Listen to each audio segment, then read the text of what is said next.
Today on the podcast, Disney Imagineer Glenn Barker talks about more than 45 years of creating sounds for Disney's theme parks, including Space Mountain, Pirates of the Caribbean, Big Thunder Mountain, the Matterhorn, and so much more. You're listening to the Tomorrow Society podcast.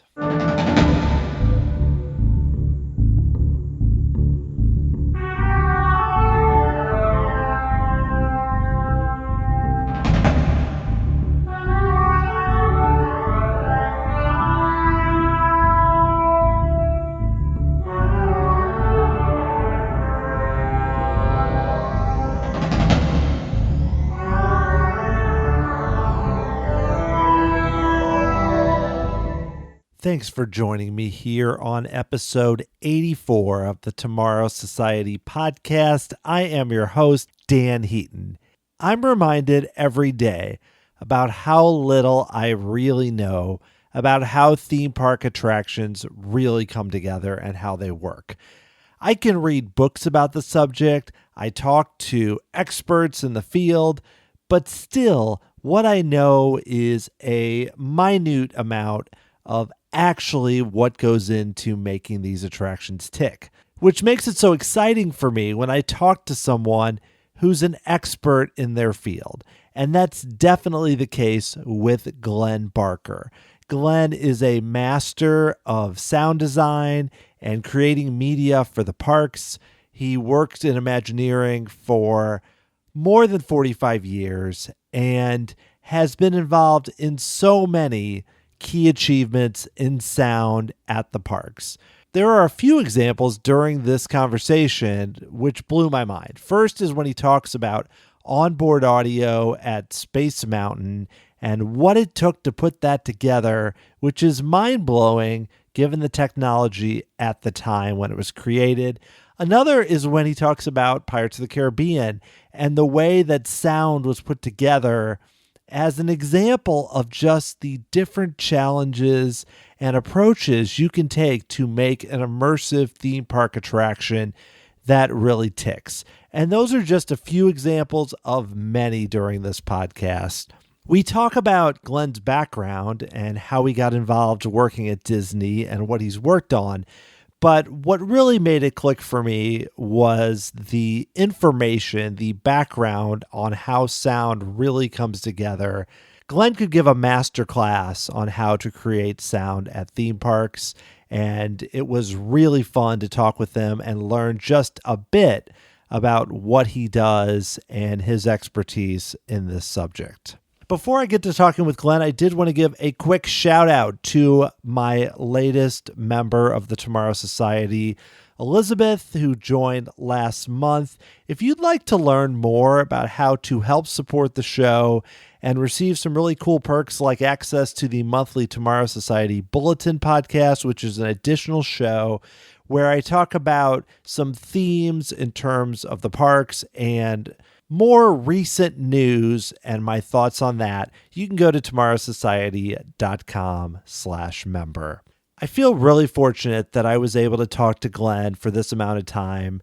It was great to learn a bit about his story, and I think you're going to enjoy this show. There's a lot more we didn't even get to, and plus there's some fun tidbits about how certain sounds that we've all come to know at the parks are put together. So here is Glenn Barker.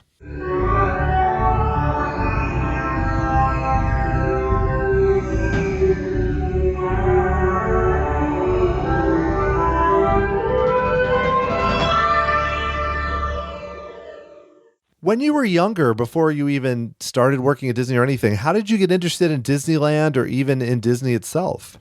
Well, I grew up in Southern California, and we saw Disneyland being built on the Disneyland TV show. And when it opened in 1955, we waited. I'm talking like I was part of this decision. I was 5 years old. So my dad and mom took us out there. It was in about 1956 was my first, and I just absolutely fell in love with it. We got to go once a year, usually on our birthdays. I just loved Disneyland and everything about it. I think my favorite place was Fantasyland. I always wanted to ride Peter Pan, the first thing, and they wanted to ride the steam train, does the loop around the park, and you can kind of get a better feel for it. So that went on for years. And another key event that happened when I was 13, my brother and I wanted to form a band. You know, the Beatles came over and everybody was hot on forming a band. So he took guitar lessons and I started taking drum lessons. And my mom took me to Huntington Park, a music shop there, where I met Mr. Moore, who was also the band director of the Huntington Park Youth Band, which was the oldest youth band in Southern California. And he wanted me to play in his band. And so next thing I knew, we were off to New York for a trip. And it was for the New York World's Fair in 1963. And naturally, I saw It's a Small World and Carousel of Progress and the Ford Pavilion and Lincoln. And I just was, again, blown away by the audio animatronic figures and the music in Small World. And it just all clicked for me. About the same time, I met a girl in the band. Her name is Sandy. And we started dating when we were 15 years old. And we've been married now for 44 years. My band director then passed me off to another music teacher, and he encouraged me to go up to Cal State, LA, and take music lessons up there, which I did. And as soon as I turned 18, I went out to Disneyland because I wanted to work there. That was my dream, is to work at Disneyland. And I went out there and I got turned down. They said they were already full for the summer. So I found out that if you went to the placement office at the school, they could get you an interview, which they did. And so I got a fantastic job in the in-between as a busboy. I did that for one summer, and then I was able to, through the help of that Mr. Moore and the youth band, Sonny Anderson, who was the director of music at Disneyland at that time, had played in that same youth band years before me. And so he had called him and said, hey, I got a good drummer here. And the next thing I knew, they said, show up for rehearsal, not even audition. And so I got into the Fantasy on Parade at Christmas and did that for 3 Christmas seasons. I played drums as a woozle in the Winnie the Pooh unit, which was kind of fun. We had to wear these big furry costumes, and they had a head that came to a point where the nose was like a big ice cream cone, and there was just a little mouth. So the only instruments that would fit in there was soprano saxophones, things like that. So we had 4 soprano saxophones, 4 banjos, a bell glockenspiel, and a snare drum. And we played the Winnie the Pooh song down Main Street and back up at the end of the day for about 3 weeks every year. I did that for 2 years, and then I got into the Royal Band with Cinderella. And that was great fun. It was a blast. Good money. I mean, they paid us union scale at the time, which was way more than, they were paying the people working in the park. But it was only for a couple of months, with rehearsals and performances. So I went back and asked for another job that I could get more hours. And so through a little finagling, they hired me into Merlin's Magic Shop in Fantasyland. And so I got to be a magic demonstrator and learn how to do all the magic tricks. And that was really a lot of fun, too. And that's the same shop that Steve Martin had worked in about 6 or so years before me. And, in fact, I met him when we did the 50th anniversary film and had a great conversation with him about working in Merlin's and everything. So while I was there, I decided I didn't want to be a music teacher, and that's where they were taking me at Cal State. So I started playing around with a film camera, and I loved taking movies and editing little things together. And my folks who had met at USC right after the war said, well, why don't you go over to USC? They've got a film school there. So I applied and I got in. And so I took all the film classes, editing, recording. And that's where I learned how sound on films works, which was another vital key to the job that I eventually got. Then I met a guy named Michael Connell. He was working in the candy shop on Main Street, making candy in the window. And he had a dream of getting into WED with this model that he had built, fantastic model. And he had a whole layout of it was called Circa 30. And he was looking to do a soundtrack for a slideshow that would go along with it. And that was going to be his portfolio to get into WED. And so I volunteered and worked with him and built a soundtrack for it, just using tape recorders in my parents' basement. we presented it up at the university there at Disneyland, and lo and behold, he got the job. And I continued working down there.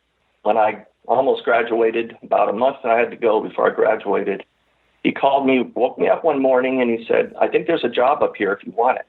And I said, "Wow, okay." And I drove right up there and met my boss, and I got hired. There was only 2 people in the sound department. My first jobs were mainly doing transfers, because all of the production was done over at Disney Studio, which is over in Burbank, and we were down in Glendale. And so the production was done using film technique. All of the soundtracks were recorded and edited on what was called 35 millimeter magnetic film, which I don't know how many people are familiar with how they used to make movies. They don't necessarily this way anymore. But they'd have a picture that was 35 millimeter with all the pictures on it, and then they would build up the different roles of all the different elements of the soundtracks.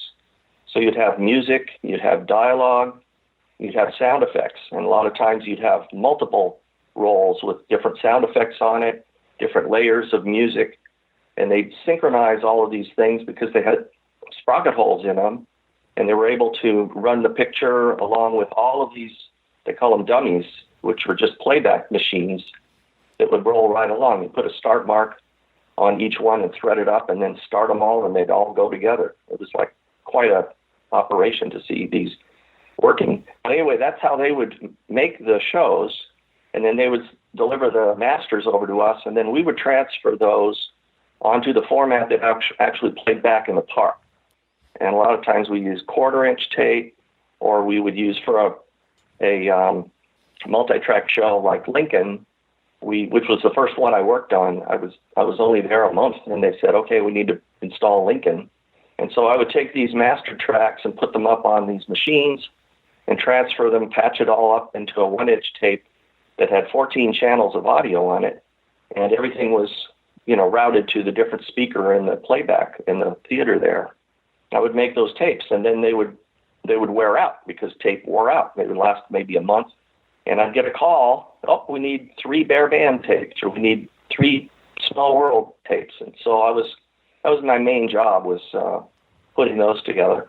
How much of that were you just learning on the spot? Because it sounds so specific to working in that park and how they did things. It seems like a lot of it was trial and error. Did that relate a lot to your background, or was it a lot of just every day was something new basically when you were working there? Every day it got more and more. They started giving me more and more work. But to answer your question, the technology was very similar to what I had been doing at USC when we were making our little student films, except we were working on 16 millimeter and not 35 millimeter. So this was, like going from a model the size of your fist to one the size of your leg. And, everything's so much bigger and easier to work with. When you're making a film, they make the soundtrack for a movie, and back in the earlier days, it was just one channel behind the screen. And then they started getting into stereo and then multi-track. Now I think they're up to 7 or maybe 11 channels in a theater with left, center, right surround, left surround, rear surround. But they're all standard. They're going to make 5,000 movies, and or prints, and they're going to all be shipped out to all these theaters all over the place. Nothing is custom for just one theater, unless they were doing what they call road shows like Fantasia, where they would have special tones on the track that would steer the sound around inside the theater and pan it from left to right, and very gimmicky if you ever listen to the original Fantasia. Mm-hmm. But for us, every show you did was custom. So what do we need? And in these early days, it was all laid out by my boss and people before me, because something like Lincoln, had been in New York, and then they put it into Disneyland in '66, I think. And then they took it out and put in the Walt Disney Story. And that was a funny one because people didn't like that. Lincoln is something that you don't mess with. I would be working that one Christmas season. I was working in Main Street Magic Shop. People would come across from the Lincoln Theater and walk in and start yelling at me for changing out Lincoln to put in Walt Disney. And I said, well, okay. And, after 2 or 3 of those, I just picked up the phone and I said, I'll take care of it. And they laughed and realized I had nothing to do with it. And so I pointed them across the way. I could actually see City Hall from the magic shop and say, that's where you want to go. And I think a lot of that public outcry is what made Lincoln go back in. And that was one of the first things that I worked on. So pretty soon, because all of the people I worked with, you know, you don't have any idea who these people are. But talking about, well, Marty Sklar, of course, he was running the place. Mark Davis, ex Atencio, Ward Kimball, Claude Coates, Ken Anderson, Albertino. They would be bringing me things to do because every one of them were working on different concepts for different shows. And all of those had sound in them. So they would bring records or ideas and scripts, and we would record. We had a little recording studio there, and we would record what's called a scratch track, which is just a temporary, usually somebody in the building that had a good voice and, you know, had acting abilities. And they would put these together. I'd add music to them. We'd put sound effects in, and then I'd make them a little cassette. And if you've ever seen, like, Mark Davis's 11 by 14 drawings at any of the shows, he would do like for Bear Band, you know, he would draw a little sketch of the scene in color, and they were beautiful and probably worth a fortune. But he would have them all up on a board and then play the track and talk through the show. And that was the early ways that they would pitch these shows to the upper management. And some would get turned on and some wouldn't. And then the other ones were the real shows that were greenlit. So like Space Mountain had opened in Walt Disney World, and we built another one in Disneyland in 1977, and working with ex Atencio. I'm assuming people that have listened to this show this far know who these people are. I think so. The names you've listed, I mean, most people that are going to listen to this type of interview for sure would know it. I mean, that's a legendary group, including ex Atencio. It's quite a group. It is. And I had no idea, you know, to me, they were just the guys there. I was kind of considered the second generation. I was one of the first hires after the original Magic Kingdom in Walt Disney World was built. They had a layoff after that, and then they started creeping back in because the guy I replaced retired. So they needed somebody to make these show tapes, which was, like I said, the main function.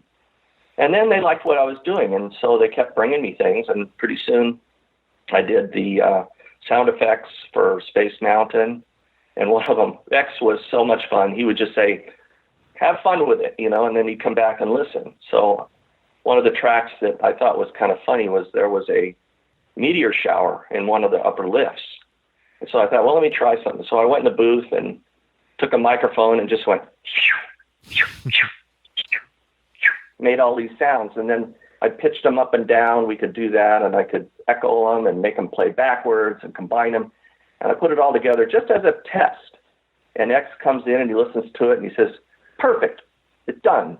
So that played for all the years until we put the sound on board. But so he was a real kick. And then Rick Harper had a ARP Axe, which was an early synthesizer. And he and I sat there and he created some of those little spacey sounds that you heard on the ride. All the speakers were off board. There was no on board yet. And then I did the Matterhorn. And the fun one there was Marty, I think, had the idea to have a contest for the big growl. And so we had all these people come in and yell into the microphone. And the guy won it, his name, Dennis Meacham. And coincidentally, I'd gone to high school with him, so I knew him. And so we ended up using his track for the eyes at the first monster you'd see when you went around. And then Jack Wagner wanted to get in on it. He was the voice of Disneyland at the time. And so he did that one that was the most famous that played in the top. Unfortunately, Dennis passed away not long after that. I think he had a massive stroke or a heart attack. Young guy, too. And everybody was just devastated.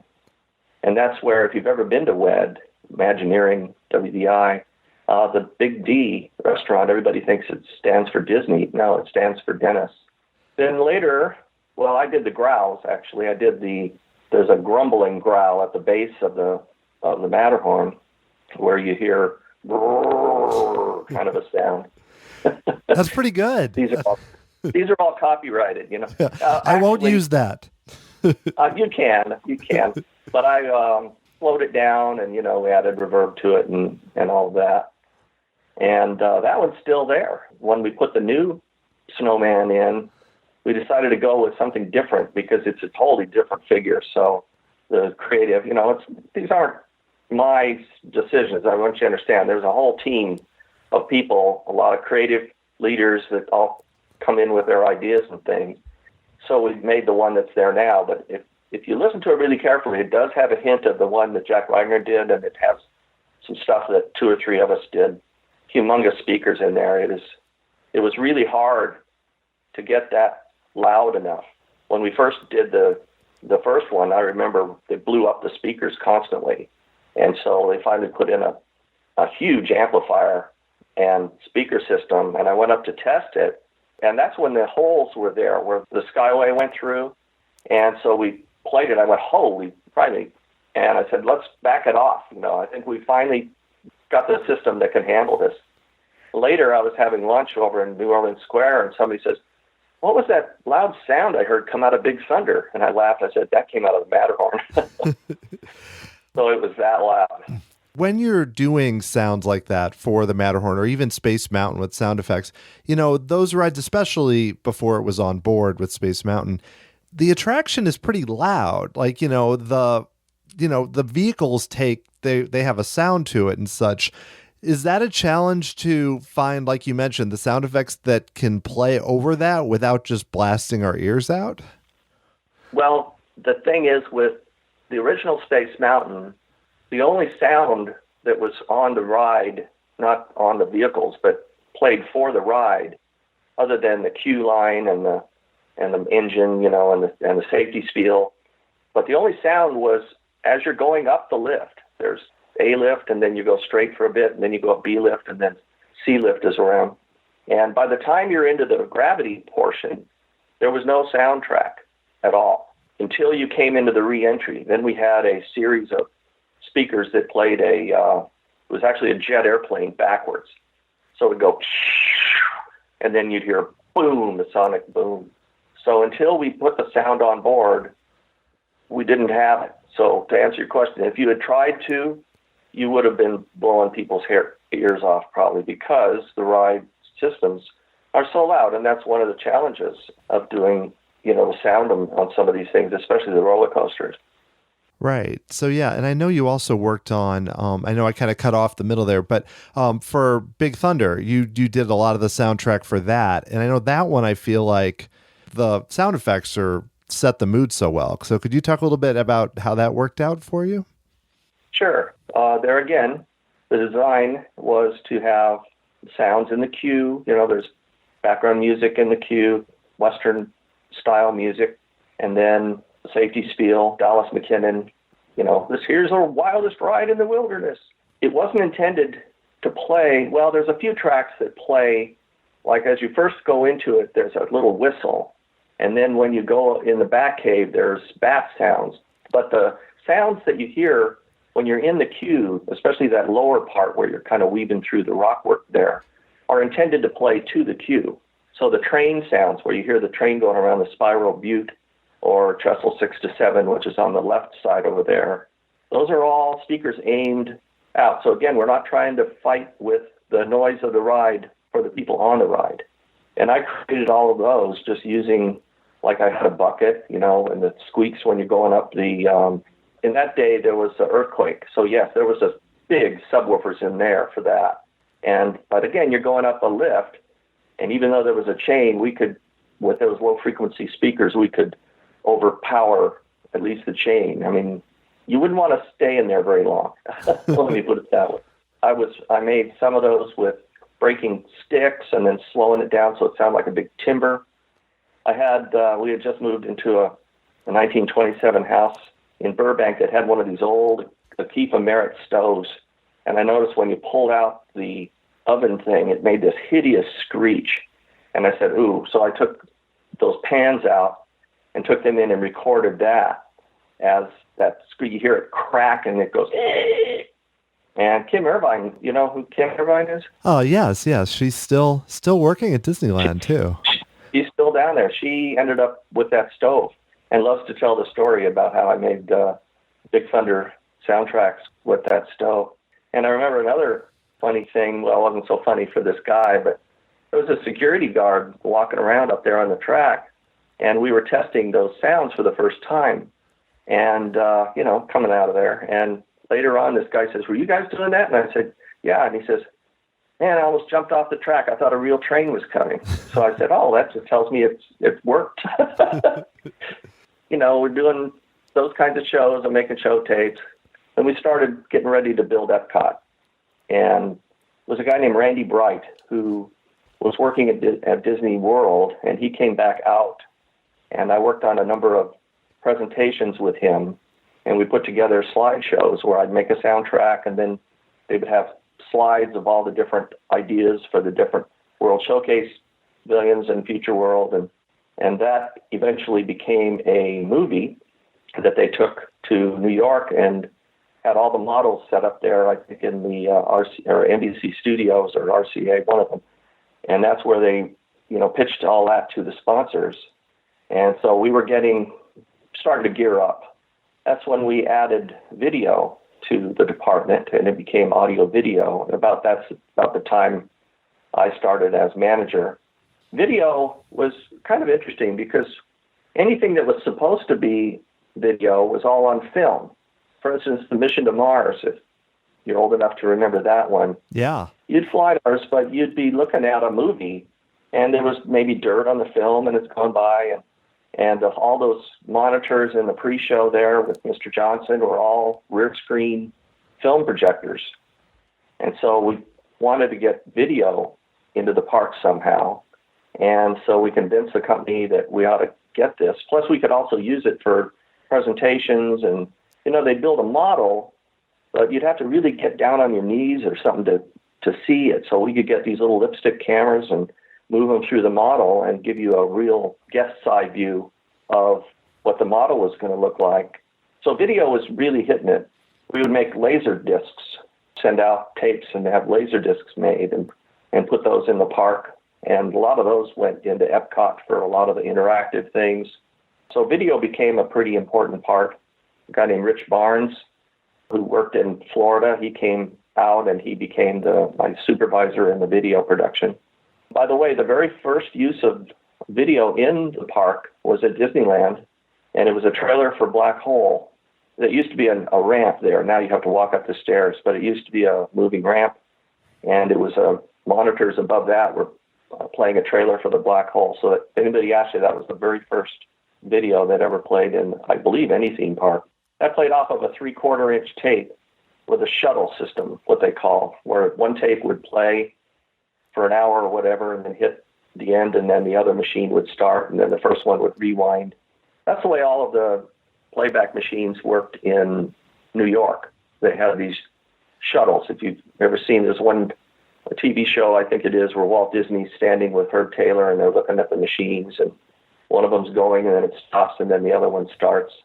It's very interesting if you're a nerd like me, you love that kind of stuff. I think I've seen it. I think it's like the World's Fair episode where they go through each attraction and everything. That's an amazing episode of that series. I've seen that one before. I could watch that over and over. Yeah, I love it. So newer shows started coming at us, and we got more and more involved, and I started bringing on more and more people. I mean, we went from 2 to 25 in like about a year's time when we were building the Epcot project. And you'd have creative meetings where you'd sit down and learn about what a show was, and then we'd get drawings and lay out where the soundtracks would be. Again, working with creative, and we'd get with the show set people and our engineering, audio video engineers, and they would do the real nuts and bolts of the hardware design. And again, going back to what I said before, there was no restriction on how many soundtracks we could have. All we had to do was figure out how to make them work, how to synchronize things. Today's technology, when I get there, is way, way easier than trying to do all of this with tape, cartridges. The synchronizing was very primitive. There was a time code that was invented right around in this time called SMPTE time code, which is a major thing in the industry today. Everybody uses that to synchronize electronically rather than with sprocket holes. But in those early shows, the films were on motion picture film. Like France, there was 5 screens, and then we would have a time code going to a tape that would synchronize with that projector, so that we finally got off of the 35 mag playback in the park. But you'd meet with the creative folks, and of course, there'd be iterations and changes and all of that, and the engineers, and we'd figure out what the sources needed to be. The source of the sound would be, like you might think of an MP3 player, although we'd never use that. It would be a high quality digital player today. Back then, it was either a 1/4-inch cartridge tape or a 2-inch. We got off of the shuttle system by coming up with what was called a bin loop. And this was a thing that really goes back to band organ days, back in the 1820s or 1800s, where a paper roll that would play a band organ at a carousel would play across the tracker bar, make the music sound, and then spill into a big bin. And it was just an endless loop. It would lay over itself back and forth, back and forth, and back and forth, and then come up the other side. And you'd think it's going to get all tangled up in there, but it didn't. And so we had these tape machines that did that same thing. So it was a bin loop of tape. So it never had, they had one splice in it when they put that particular copy of the tape in, but then it never had to rewind. So it could roll right through the splice and it would be seamless. So a show like Small World, there's no beginning and there's no end. It's just, as everybody knows, it just plays over and over and over. Yeah, well, let me ask you this question, because I know that, you were involved with basically the first soundtracks that were produced digitally, like for Impressions to France, I believe, where that was a big change for theme parks. So I'd love to hear about that, about how that switch happened and how challenging it was to kind of use digital at, back in the early 80s. We had a demonstration of digital audio. You have to realize that this was around 1979 about then. The compact disc wasn't available until 1983. This was out way earlier than that. And there were only 1 or 2 companies that were making machines for that. And we demonstrated it to our management, and they thought it was spectacular, and we wanted to use digital audio for Epcot. The advantages are that when you're making something with analog, you're making copies constantly. You have an original recording. You're not going to mess with that. You're going to make a copy of it. Then you're going to edit that. And then they make a change. So you go back and you make a copy of that because it's already been edited. And by the time you get it into the park, you might be 8 generations down, a generation being a copy. So digital, the sound is originally analog because that's how we hear, but it's converted into numbers and then stored as digits on a tape. So if you copy that number, it's still the same. So you can go down and down and down. That's one advantage of it. Plus, it doesn't have any wow and flutter. It's all, spit out by a crystal. So it's very, very speed accurate. And the signal to noise on it, that's the difference between the loudest sound you'd record and the quietest thing you hear, got up to about 90 dB, where it was only about 60 for the earlier tapes. So there's a lot of advantage to it. And it sounded so clear that we just thought this is the way to go, rather than using film techniques. The studio was getting too busy to do a lot of these productions anyway. So by bringing them over to WED and buying these machines. So we bought 4 32-track digital machines and instantly became the largest digital audio facility in the whole world in one day. So they were new, and there was a lot to learn with them. My chief engineer, a guy named Dave Spencer, figured out, because nobody was doing what we were going to do with them. They were not synchronizing them and all of that. So he figured out how to synchronize those machines by using a Commodore VIC-20 that he bought at Toys R Us and taking the little motherboard out of it. We're talking about 20 kilobyte computer. I don't think you can breathe that fast anymore. But he would put those into a little black box and be able to control the speed of the machine, and using video sync, synchronize it with video. And that's what gave us the ability to do things where we were using picture. For instance, what really was important was with the Circle Vision films, because they used to go down to Disneyland to do a mix. They'd shut down Disneyland, Circle Vision show, and then they would have some machines in there that would record, and they'd have to do the whole thing in one pass. If they made a mistake, they'd have to back it up. I'm talking about the mixing, where you're combining sound effects with music and with dialogue.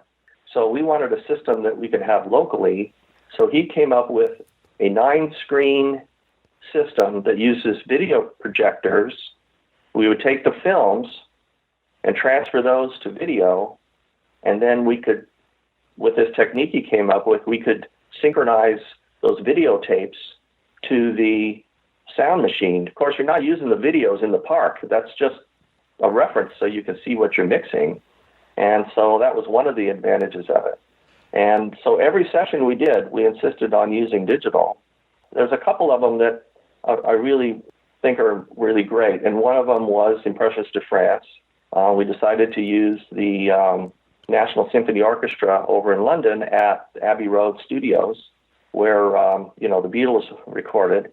And so we had to ship our machines all the way across the Atlantic Ocean to get there, because we found out that they did have one, because one of our machines, they ran a forklift through it. So Dave was able to find an earlier version of one of these machines, and I pulled all of our cards out and put it into that one, and we were able to do the session. We really needed two so that you can make a protection copy at the end of the day. Otherwise, you'd have one master tape, and if something happened to that, you had nothing. And this is the kinds of things I had to with. Our neck was way out, and Rick, I remember telling me he was sweating bullets because he realized how new this whole thing was. But the sessions were fantastic, I think, and we still are using it. That's one show that's still there today, and we haven't had to do much to it, except when we opened, the digital technology wasn't robust enough to play full-time like it has to in a theme park. There was nothing that could do that, to play these multi-tracks in a loop and stop and start without having problems. So we decided that the first generation analog tape would play in the parks on opening day. And then years later, as more and more technology was invented, and we went through a number of things. We did everything we could to get off a tape. With the tape, it sounds great the very first time you put it in, but after a week, it's starting to sound duller. And after a week, it's starting to sound duller. And the same with the picture, it's starting to get scratched. And they'll run those, as long as they can without it starting to look really bad, and then put in a new copy. But if we could get it off of tape onto something. So we had a laser disc system that stored the audio where the video would normally be, and you'd lock together a bunch of those machines and run that. And then we had a CD machine, stack of those that would run to get the multiple channels that you need. And now it's all on flash memory or an internal digital chip. There's no moving parts in any of the sound sources in any of the parks today. So that's a real important turn of events, if you will. Yeah, it took so much ingenuity at the start. And it sounds like now it's easy in a different way. Well, when I think back of the way it worked, because when we were putting Epcot in, I was still, even though I had a team, the one thing I wanted to do was still be involved with it. And so I went down to the park, and I would sit in the theaters with the engineers, and they would send a tape down. We'd load it up, and then we would temporarily hook up what's called an equalizer, which is a fancy name for a tone control, and make level adjustments of the different frequencies and try to get it to sound really as good as it could. And then that equipment didn't live in the park. It was too risky to have all of those adjustable knobs. It was hard enough just keeping the overall levels right, because the amplifiers back then just had a big knob on them, and anybody could go in the equipment room and start fiddling with it. I would make these changes and then call back to California and say, okay, track 1 down 2 dB at 5 kilohertz, track 3, and then they would burn a new tape, FedEx it down, and we put that in, and we'd do that back and forth until everybody was happy with it. Nowadays, we take the whole shebang to the park. We do what we call an infield mix, and everything lives in a computer. The guys can even take a laptop and use it as a remote control and do all the mixing. For instance, we redid Pirates at Disneyland a few years ago when we added the Jack Sparrow figure into a number of scenes, and we did a lot of changes. We had Barbossa up on the ship, and so we sat in the boat with a mixer, and I said, okay, let's put a cannon shot there, and we'd actually edit right in the space, which is unheard of years before. So that makes it a whole lot easier to do, and then also make changes. What's that process like? So, I mean, when you're like Pirates as an example, because the sound in Pirates now, like in the battle scene, for example, is so stunning. I mean, you're sitting there and you're making updates. How are you doing? I mean, are you basically getting it down to every cannon shot and where it lands and how you fit it all together? Or, I mean, how much trial and error do you have to do there? You basically set up your sound system, your speaker locations, each gun, each cannon up there. I think there's one speaker in between each pair of cannons. So we don't have 8 of them, I don't think. I mean, so a lot of this is hard to remember everything, but you know where your speakers are. There's one up there next to the captain. There's one on the ship in the back for the crew. Then there's speakers along the cannons on the ship. Then there's some on the fort, the farthest fort that's over there. And then there's some on the right fort. And then there's some for the crew on the fort. So you know where all these are. Then you route all of the soundtracks that have been made. We've done a pre-mix in one of our bigger rooms. When we started getting all this work, we got the budget to build a very state-of-the-art recording studio, and we have one room that has the ability to set up a circle vision in it. It's like about a 40 by 40 foot square room sunk into the ground so you can walk under the screen. And we can set up those rooms to emulate a pirate ride or a Star Tours ride or Tiki Room or, anything that we're working on and get kind of a rough idea of how it should be and get buy-offs from our creative people so that in case they say, no, I don't like that line of dialogue, well, we have to go back then and bring in the actor again and have them do a new line or edit it or whatever. So there's all that going on during the earlier part of the process because we can't get into the ride because it doesn't have any water in it yet, or they're painting or they're building sets. So it's a massive coordination with every department. And so when it's finally our time, and we're usually pretty close to the end, I think the sound and the figure animation and lighting are the last ones that are in there adjusting. And, we have a phrase that we don't ever finish anything. We just open it because you don't have to ship 5,000 prints out. You can make changes and we still do even after it opens. If something isn't sounding right, we'll go back in and change it. But to get back to your question, so you have a system that has all of the production stuff in it, and it's an editing system, very state-of-the-art, and you route the output of each of those channels into the amplifiers in the equipment room so the sound will come out the correct speakers. And then you can work with your remote control laptop and do the editing, the adjusting if you want to edit within one of the tracks that are there. But, you're looking at a whole row of soundtracks, and this top one might be the dialogue, and this middle one is one canon, and this is another canon. And then you can pan from one of the fort speakers to one of the ship speakers. By panning, that means you fade it over there.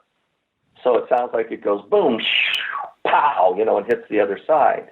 If you do it right, it sounds like it's flying right over your head.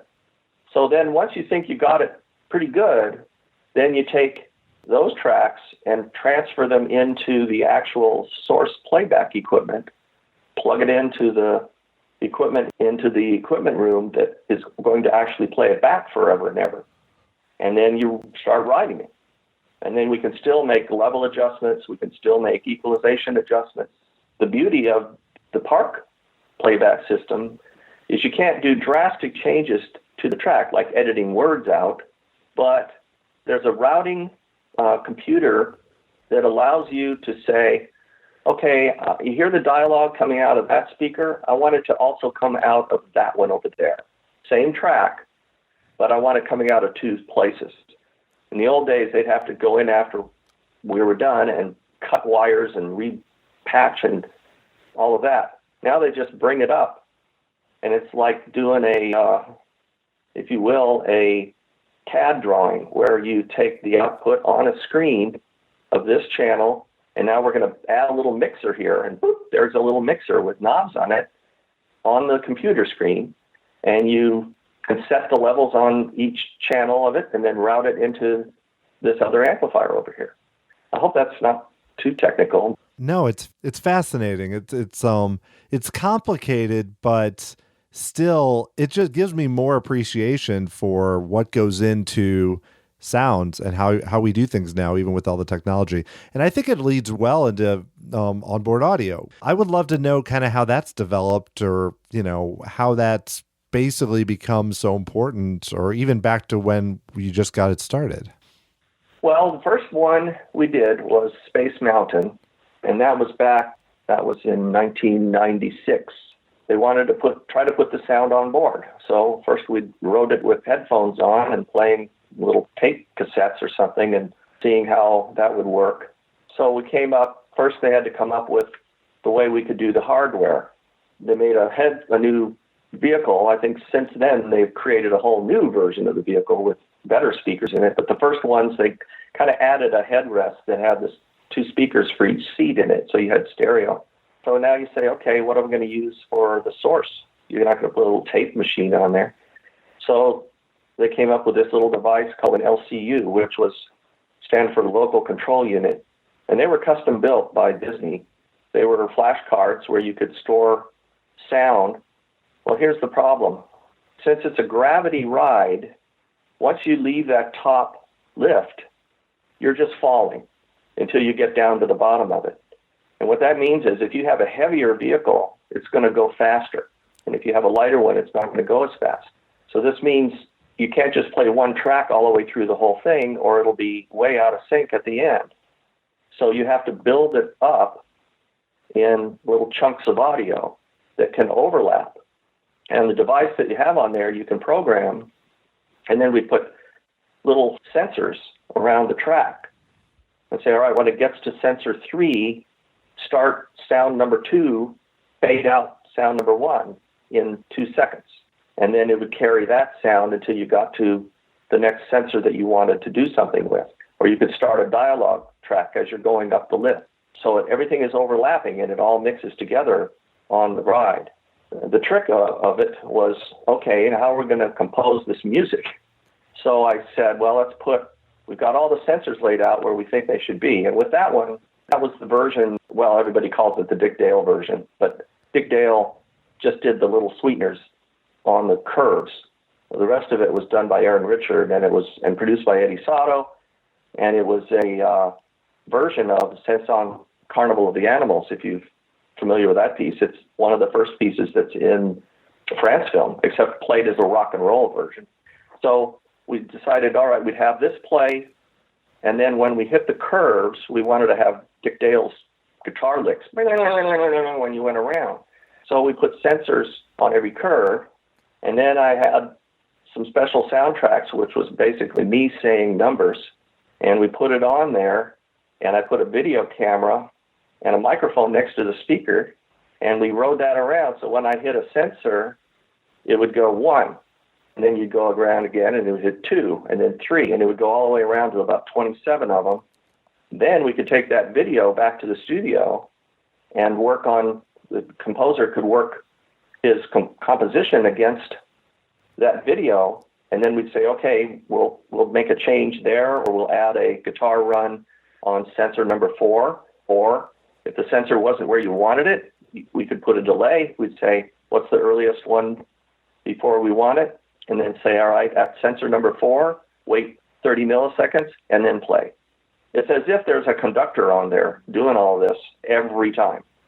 Again, it's like so much more to it where, as you mentioned the gravity, of course, my brain went, Oh yeah, they can't. It's not like part of me thinks, oh, I just put the CD in there or something. Not CD, but you put in the sound and it's good. I'm trying to wrap my brain around, as not being a composer or anyone like dealing with sound, about the 27 spots and how you would actually compose the music. It's super complicated. Yeah, you might only use 4 of them or 3 of them, but they're there if you want them. Or, maybe the music is only 3 of these pieces, because you're right, you don't want it to get too choppy.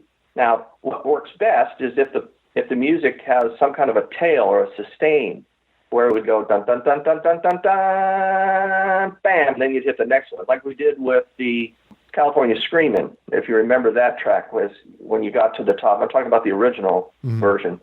There would be this sustain there, and then when you hit the next sensor, it would carry into the heavier rock and roll thing. But yeah, if you've got a beat going on, you don't want to interrupt that. So you may want to live with that little bit of an error, but have one more somewhere along there where you can catch back up, and then use the other sensors, or part of them, don't do anything except the computer is looking for them. And if it doesn't see one where it's supposed to be, even though it didn't have any instruction to do anything, it shuts it all off, because it's telling the system that the ride has stopped. And you don't want to be in that vehicle when the ride has stopped and everybody's scared. It doesn't happen very often, fortunately, but it basically times out, and so we just shut off the sounds. Otherwise, there'd be no way for somebody to get up there and turn it off, because it's all built into the vehicle. The other fun thing is, how do you power it? You got no extension cord that's going to make it all the way around that track.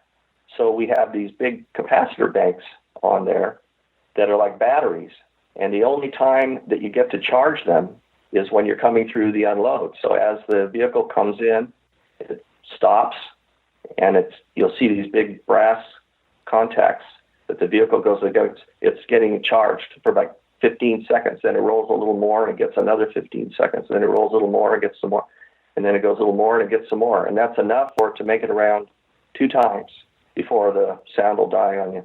So it's an amazing thing.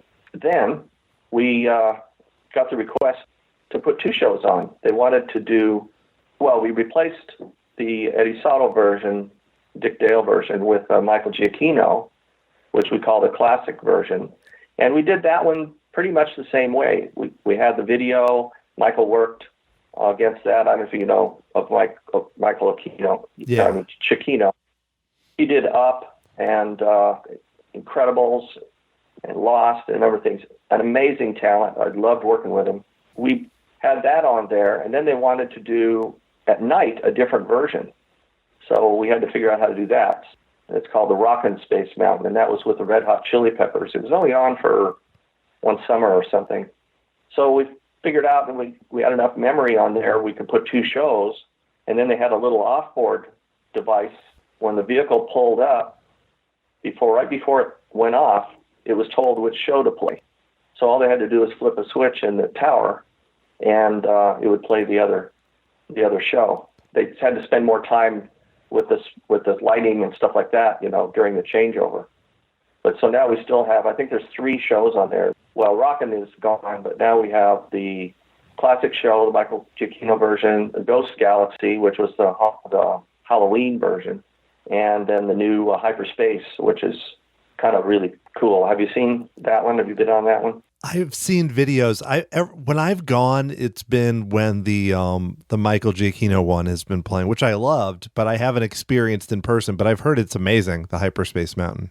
Hyperspace is, I think, really cool, because we give it that weight, like at the beginning of every film, where you start taking off, you start going up the lift, and then we hit you with that big downbeat, bam, ba-da-bam, ba-da.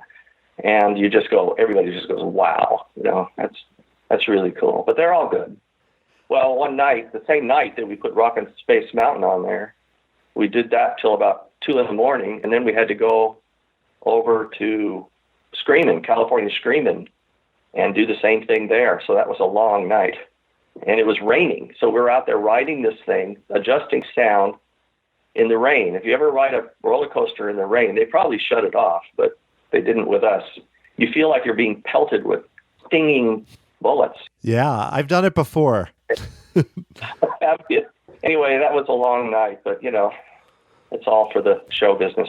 Yeah, well, you mentioned California Screamin', and I know you were the lead media designer for DCA. What did that involve kind of as leading that media? I mean, to do a whole new park, I mean, how much was there to it, like leading a team for that? The media design role kind of came out in around 1994. And prior to that, you'd have a person assigned to a show, and they would carry it all the way through from the very beginning, working with the creative and the layouts and all the things I've talked about, to producing the soundtracks, to going down and working on the install. And what was happening is the deadline of getting a show open was much greater priority than going to a meeting about a show that they're just talking about. You wouldn't have anybody that could go and learn about the new show, and so you're always catching up later, trying to go, oh, we could have done this or we could have done that. So our boss at the time recognized this, and he started this media design role where your guy or woman would be the media designer, and they would go to the meeting, and then they would bring the concept to the engineering group and the sound department, and then kind of be the overall person for that. So being the lead media design would mean that I would lead a number of other media designers that were assigned to different shows. So we had like Robin Broad, she handled most of the theater shows. I worked on some of the ride ones. We just kind of worked it all out. Soaring over California, we built a 35-foot scaffolding right down in the pit with a recording console on top of it so we could be up where the center of the sound is, and mix it. And then once we thought we had it pretty good, then we'd ride one of the side runs and see how it was. And then once that was good, we'd pick out the scaffolding and then, ride it again and make adjustments from the floor. But yeah, it was just an amazing amount of soundtracks to produce. Epcot was way more complicated and a lot more tracks. With Epcot, we put lists together. We said, we've got 1,000 tracks to do. And if we finish this China Circle Vision, we can knock off 10 of them. It was kind of like that. And they had all the posters up. We can do it, So California Adventure went pretty well. I also learned a lot about acoustics, in the earlier days. Part of laying these out, I kind of breezed over that. But you might be working with people that haven't really done too many of these, and they want people talking on both sides of the track or something. You have to explain. This has to be orchestrated, because if you look to the left and you can see something, and you look to the right and you can see something else, but you can't do that with the sound. If you've got a guy talking here and talking over there at the same time, it turns into a cacophony. Part of it is laying these rides out so that the sound flows through. The other thing then is getting good acoustic absorption. Sound is what we call the stuff you want to hear. Noise is the opposite of that. You don't want that. So when you're in scene one, the sound is coming at you. It's hitting your ears. It goes past. If there's hard rock work or a drywall or something and it bounces off of there, it comes back to you as noise, or it bleeds into the next scene as noise. So we work real hard to try to put absorptive materials in, and a lot of creative, that doesn't blend too well because they want it to look like rock. So we found rock that absorbs sound and use that for a lot of the caves kind of places, like in Little Mermaid. You ride through there, it's what we call a pretty dry room. There's not a lot of reverberation going on, and you're able to have the sound pretty clear. And plus, we've found speakers. We've worked with speaker manufacturers to come up with speakers that, in some cases, have a more narrow pattern. So when you're in front of it, you hear it real well. And then as soon as you pass it, it fades out rather quickly so that you can get to the next scene, because you're always moving through. That's really interesting, because I think of like Spaceship Earth, where there's constantly scene after scene after scene after scene. And especially given in 1982, how challenging that might have been to try and get the sounds to work, where I think today, like you mentioned, you've learned a lot, where the latest version, it really flows better. it sounds like technology has helped, but also that you've learned so much, like you said. How much have things like changed in that way? In other senses, like what has changed with how you do a show beyond just the tech like that? Well, probably the biggest change is a gift of the new technology. And by that I mean, let's take Star Tours. When that opened, it had a 70 millimeter film going up and down in a loop cabinet, or not a cabinet, well, it wasn't a cabinet. So imagine a strip of film. I don't know if these people have put pictures of these out, but just imagine a piece of film going up and down, up and down, up and down across the whole back of that cabin, right behind where the people are, up through a projector, which is down below it and shining up on the screen. And the soundtrack was one linear sound. It was 15 channels, so we had a lot of channels, but it was just basically one version of the show. Then, when we put the new one in, the Adventure Continues, I think it's called, we went to digital cinema, and now it's in 3D, and the sound is all on these digital players, and the picture is on a digital player, and it allows you to play the first part of it up to a point. You go into light speed. That's a great place to transition. Now you can come to one of 3 or 4 different scene twos, and then the sound transitions with it. So you can create all of these different versions. There's, I think, literally hundreds now combinations because we've added more scenes with the newer films. As the new Star Wars films are released, we usually add a new scene that features that version. So I would think that's probably one of the biggest changes that happened for us. The new ride in Star Wars Land is amazing, what's going on in there in terms of interactivity and all of that. I did get to go down. You know, even though I mentioned, I don't know if I mentioned it or not, but I retired basically 3 years ago, but they've got me still working as a consultant doing show quality. And what that is I go down to the park and ride the rides and then give them notes on what I find wrong. And those go through the maintenance department, and I work with them so that they're doing it with me, just trying to show them, because a lot of people might have different ideas on what it should sound like, and something should be louder or softer or whatever. So I still am keeping my hand in it. And that was something, you know, there's somebody I haven't really mentioned, and that's a guy named Buddy Baker, who is like my dad, practically. I got to work with him early on in my career. We used to go down to Florida 4 times a year and go up and down the stairs and adjust the sound for the different attractions that would start drifting off, and just do this show quality thing.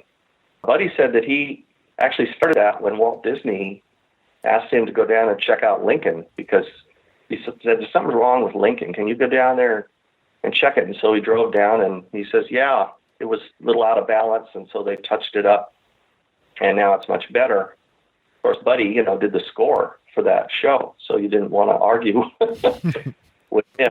Anyway, so he goes back to the studio and told Walt, and he says, well, I think you ought to start doing that more regularly.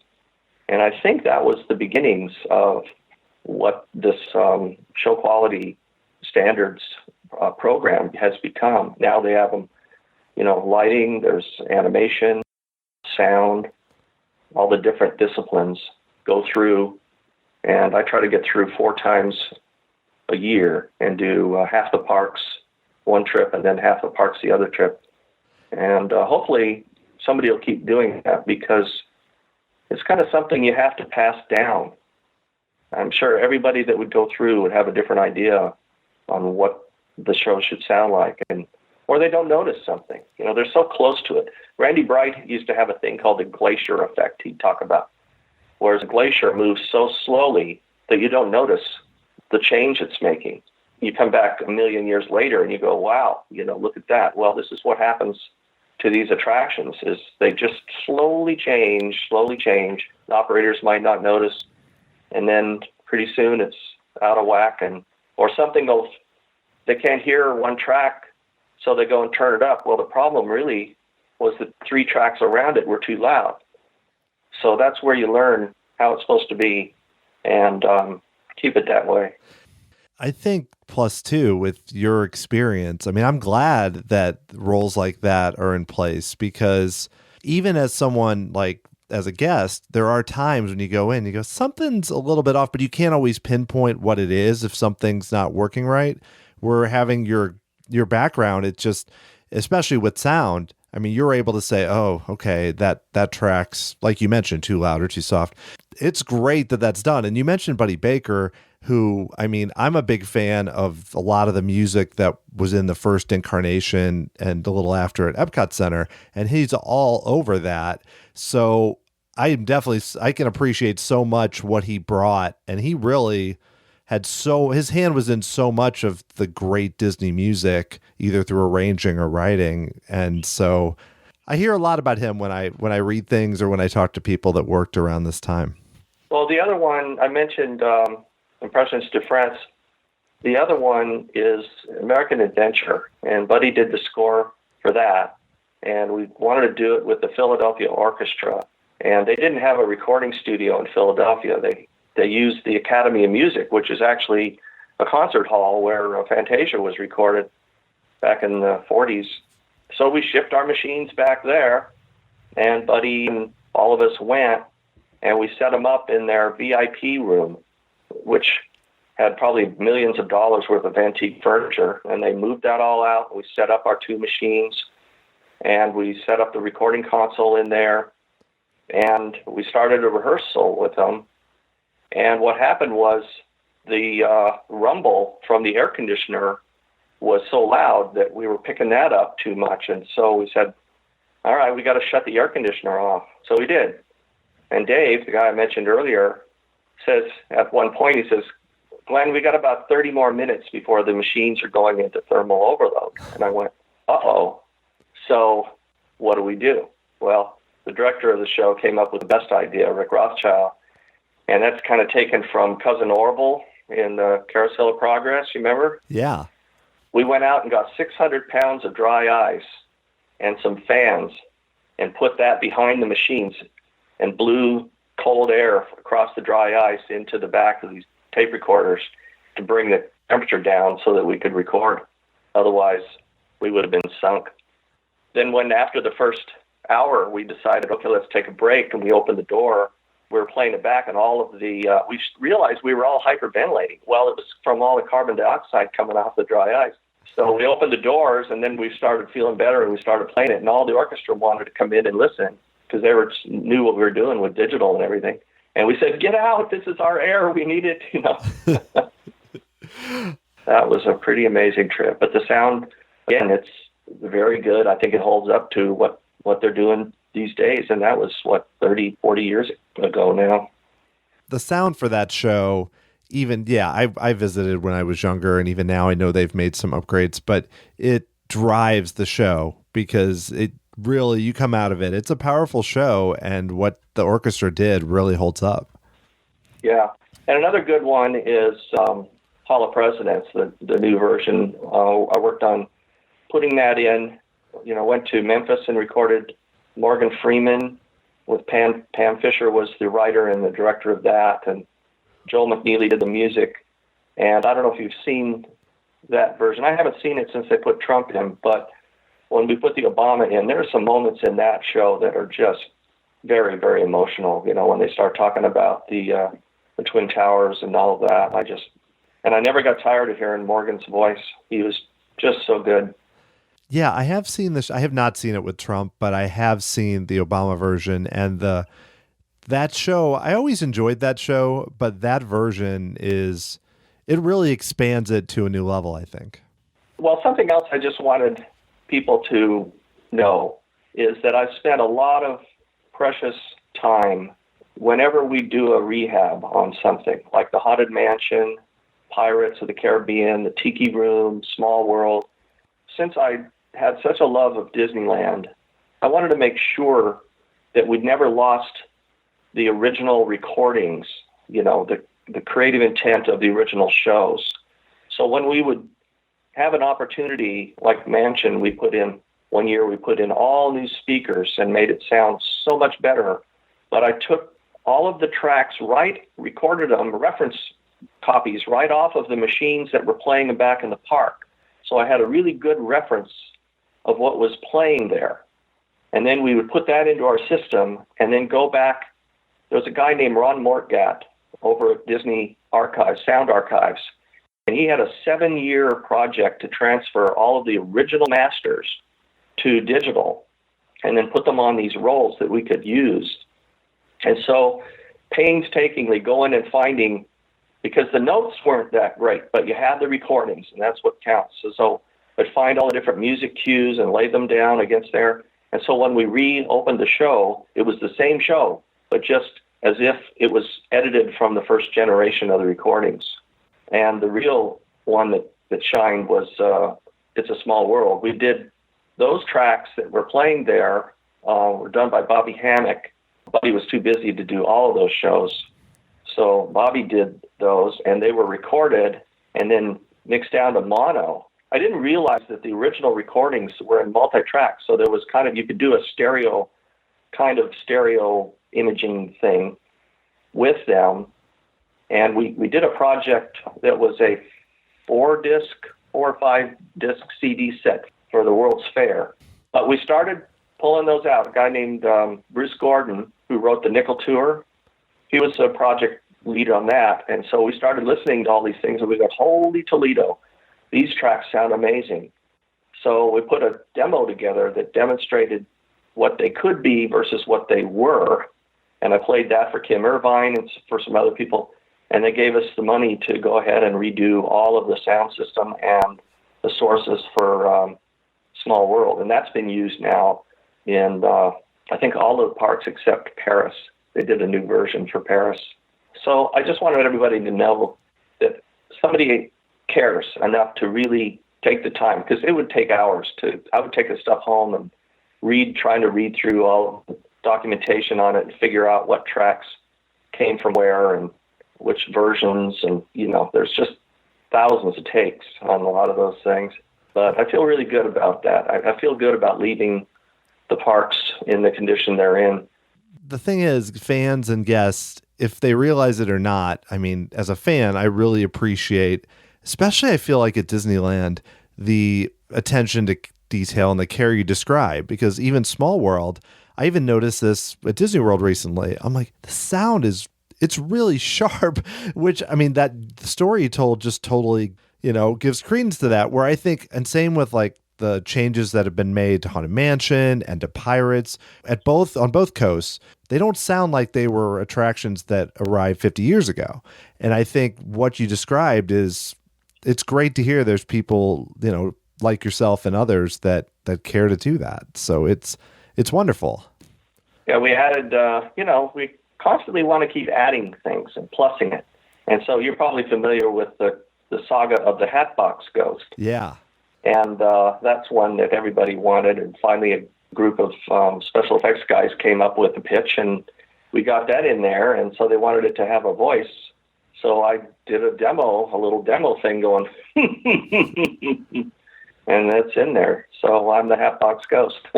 Wow. I had no idea. I'm speaking to a celebrity from beyond, I guess. There you go. One thing somebody said I got to tell you about, and that was, you mentioned I worked on all the cruise ships. We were sailing across from Germany on the Fantasy to New York, where they were going to do the christening. And, of course, we were mixing sound all the way. Greg Lahota was the sound mixer on that, and he was doing all of the sound editing for all the background music all over the ship and the show that plays an animator's palette. So we're halfway across the Atlantic Ocean, 2 days out of New York, and I get a text from the cruise director saying, "Hey, Glenn, is there any way you can make the ship's whistle play New York, New York when we pull in?" And I'm thinking, how long have you known that we were coming to New York? But that's just one example of how the creative thinking, the whole creative process, I don't know if you were like me, but you waited till the last minute to do a term paper. It's just, these things come out. And so we were able to do it. And we sat out in front of the Statue of Liberty And they played that thing over and over again while the helicopters flew around, taking videos for their, TV spots and stuff. But that was a fun little challenge. Yeah, well, I think that's a perfect example of probably so many types of work that have to go into a lot of the attractions or the cruise line, like you mentioned, where even though you can plan as much as you want, but there's always going to be something like that comes up.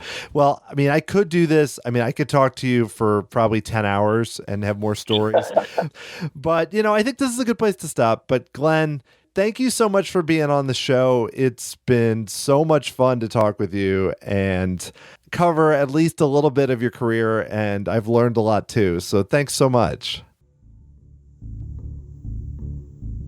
If you enjoyed this podcast, I would definitely suggest you check out my 2 episodes with sound designer Greg Meter, plus my shows with composer Mark Mancina, Bruce Broughton, and Paul Leonard Morgan. All of these really help to explain how music is put together at the parks. You can find all of them at tomorrowsociety.com. If you'd like to support the show, another great way to do so is by leaving a rating and review at Apple Podcast or through your preferred podcast provider. It helps to spread the word about the show. And of course, just telling other people about the podcast makes a huge difference. I know there are so many Disney fans out there, and I would love for more of them to get to hear this show. If you'd like to get a hold of me, you can email me, dan@tomorrowsociety.com, or follow me on Twitter at TomorrowSOC, or Facebook or Instagram at Tomorrow Society. The Tomorrow Society podcast is hosted, produced, and edited by Dan Heaton. The music was written by Adam Hookey and performed by the Sophisticated Babies. Next time, I am talking to Ted Linhart, who owns the website DisneyDocs.net, where he collects all types of rare memorabilia. It's a lot of fun to learn more about what he does. Thanks so much for listening. I will talk to you again very soon.